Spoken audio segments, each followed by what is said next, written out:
Hi everyone, मैंने name is Sunil Kumar बातो, physics expert. तो दोस्तों, आज के इस वीडियो में जो टॉपिक हम लोग डिस्कस करने वाले हैं, यह टॉपिक काफ़ी छोटा सा है बट काफ़ी इंटरेस्टिंग है और आगे आने वाले टॉपिक्स को समझने में ये काफ़ी हेल्प करने वाला है। ठीक है, तो चलिए आज का टॉपिक देखते हैं। तो आज का जो हमारा टॉपिक है वो है थर्मल इक्विलिब्रियम। तो चलिए समझते हैं और जानते हैं कि आखिर थर्मल इक्विलिब्रियम होता क्या है। ठीक है, तो दोस्तों थर्मल इक्विलिब्रियम को हम लोग एग्जांपल के हेल्प से समझने की कोशिश करेंगे। तो चलिए स्टार्ट करते हैं। तो देखिए, सबसे पहले हम लोग क्या करते हैं, यहाँ पे एक सिस्टम लेते हैं। ठीक है, यहाँ पे एक सिस्टम ए है और एक सिस्टम बी है और इन दोनों के बीच में क्या है, एक वॉल है। ठीक है, और ये जो वॉल है, ये वॉल कैसा वॉल है, नॉन कंडक्टिंग वॉल। ठीक, नॉन कंडक्टिंग वॉल किसको बोलते हैं दोस्तों? तो नॉन कंडक्टिंग वॉल वो वॉल होते हैं जो हीट को एक्सचेंज होने नहीं देते हैं। ठीक है, तो देखिए ये जो सिस्टम ए है, इस सिस्टम में जो गैस भरा हुआ है, इस गैस का अपना क्या है, प्रेशर है ना। तो लेट वो जो प्रेशर है वो कितना है, पीए है, वॉल्यूम कितना है, वीए, और टेम्परेचर कितना है, टीए है। ठीक है, और इस पे जो गैस भरा हुआ है इस थर्मोडायनेमिक सिस्टम में, उसका जो प्रेशर है वो कितना है, पीवी है। ठीक है, वॉल्यूम वीवी, और टेम्परेचर कितना है, टीवी है। क्लियर? इसी तरह का एक दूसरा और ड्राइंग हम लोग बनाते हैं। ठीक है, यहाँ पे देखिए, यहाँ पे भी क्या है, एक वॉल है और यहाँ पे एक सिस्टम ए, यहाँ पे एक सिस्टम बी।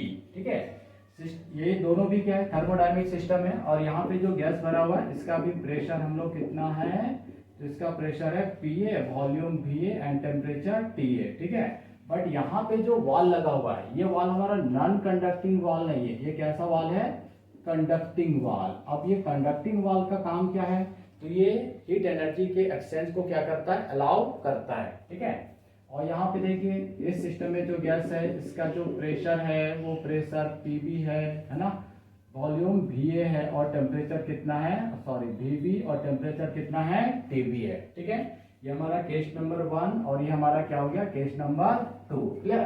तो सबसे पहले हम लोग केस नंबर 1 को डिस्कस करते हैं, देन हम लोग केस नंबर 2 को डिस्कस करेंगे। हमें समझ में आ चुका है कि हम लोग दो वाल लिए हैं, एक हमारा नॉन कंडक्टिंग वाल है और दूसरा हमारा क्या है, कंडक्टिंग वाल है। ठीक है, तो देखिए इस वाले केस में अगर हम लोग देखें दोस्तों, तो क्या है कि इस सिस्टम में, इस सिस्टम का जो भी टेम्परेचर है ना, वो टेम्परेचर क्या बी में ट्रांसफर हो सकता है, नहीं हो सकता है। क्या बी का जो टेम्परेचर है वो ए में ट्रांसफर हो सकता है, नहीं। क्यों?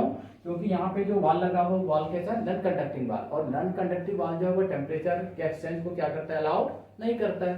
तो इसका मतलब है कि इसका टेम्परेचर जो होगा क्या होगा, कांस्टेंट होगा, इसका भी टेम्परेचर क्या रहने वाला है, कांस्टेंट। अब देखिए अगर टेम्परेचर में कोई चेंजेस नहीं आ रहा है तो उसका प्रेशर भी क्या होगा, चेंज नहीं होगा, उसका वॉल्यूम भी क्या होगा, चेंज नहीं होगा। ठीक है, यानी इसके हिसाब से देखें तो यहाँ पे जो सिस्टम ए और बी है, ये दोनों ही सिस्टम का जो टेम्परेचर, प्रेशर, वॉल्यूम, मास, कंपोजिशन है ना, ये सारे के सारे माइक्रोस्कोपिक वेरिएबल जो है वो क्या है, समय के साथ चेंज नहीं हो रहे हैं। तो अगर किसी भी सिस्टम का जो माइक्रोस्कोपिक वेरिएबल्स है अगर टाइम के साथ चेंज नहीं हो रहा है, तो हम बोलते हैं कि वो जो सिस्टम्स हैं वो सिस्टम्स कैसे हैं, तो थर्मल इक्विलिब्रियम में है। ठीक है, तो इन केस नंबर 1 के हिसाब से थर्मल इक्विलिब्रियम को हम कैसे डिफाइन कर सकते हैं, तो देखिए क्या है, तो ए thermodynamic system is said to be in thermal equilibrium कब, तो when microscopic variables like pressure, temperature, volume do not change with time। ठीक है, तो ये जो दोनों सिस्टम है, इन दोनों सिस्टम का जो माइक्रोस्कोपिक वेरिएबल मतलब जो हम, जिसको हम लोग नेक्ड आई से देख नहीं सकते हैं, तो टेम्परेचर, प्रेशर, वॉल्यूम, इसको हम लोग कभी भी नेक्ड आई से देख नहीं सकते हैं, तो इसलिए इनको क्या बोला जाता है, माइक्रोस्कोपिक वेरिएबल। तो ये जो सिस्टम है ए और बी, इनका जो माइक्रोस्कोपिक वेरिएबल है वो टाइम के साथ क्या हो रहा है, चेंज नहीं हो रहा है, तो हम बोलेंगे कि ये दोनों सिस्टम जो है वो क्या है, थर्मल इक्विलिब्रियम में है। ठीक है, देखिए अब केस नंबर 2 को डिस्कस करते हैं। तो यहाँ पे क्या देख रहे हैं कि ए का जो टेम्परेचर है, अगर मान लें कि टेम्परेचर ए जो है वो बी के टेम्परेचर से क्या है, ज्यादा है ना। तो क्या होगा, तो ए का टेम्परेचर क्या होगा, एक्सचेंज होगा किस पे, ट्रांसफर हो जाएगा बी में, है ना। तो यहाँ पे जो टेम्परेचर है वो ट्रांसफर हो रहा है ए से बी में, क्यों, क्योंकि यहाँ पे जो वाल लगा हुआ वो वाल हमारा क्या, कंडक्टिंग वाल है ना। और कंडक्टिंग वाल जो है हीट एनर्जी के एक्सचेंज को क्या करता है, अलाउ करता है, ठीक है। तो देखिए यहाँ पे ऑलरेडी टेम्परेचर का पहले से क्या डिफरेंस है ना। तो एक सिस्टम का टेम्परेचर धीरे धीरे क्या होगा, कम होगा, जैसे जैसे ट्रांसफर होता जाएगा कम होता जाएगा, और दूसरे सिस्टम का टेम्परेचर जो है धीरे धीरे क्या होगा, बढ़ता चला जाएगा। और एक समय आएगा जब दोनों सिस्टम का जो टेम्परेचर है वो क्या हो जाएगा, सेम हो जाएगा। और जब दोनों सिस्टम का टेम्परेचर सेम हो जाएगा तो हम बोलेंगे कि वो जो दोनों सिस्टम है वो सिस्टम क्या है, थर्मल इक्विलिब्रियम में है। क्लियर है। नॉन कंडक्टिंग के केस में ऑलरेडी पहले से ये क्या थर्मल इक्विलिब्रियम है, बट कंडक्टिंग के केस में क्या होता है कि ये कुछ समय के बाद जो है ये दोनों क्या होते हैं, थर्मल इक्विलिब्रियम में आते हैं, ठीक है। तो इसके हिसाब से अगर हम लोग थर्मल इक्विलिब्रियम को डिस्कस करना चाहें, लिखना चाहें, तो कैसे लिखेंगे, तो देखिए व्हेन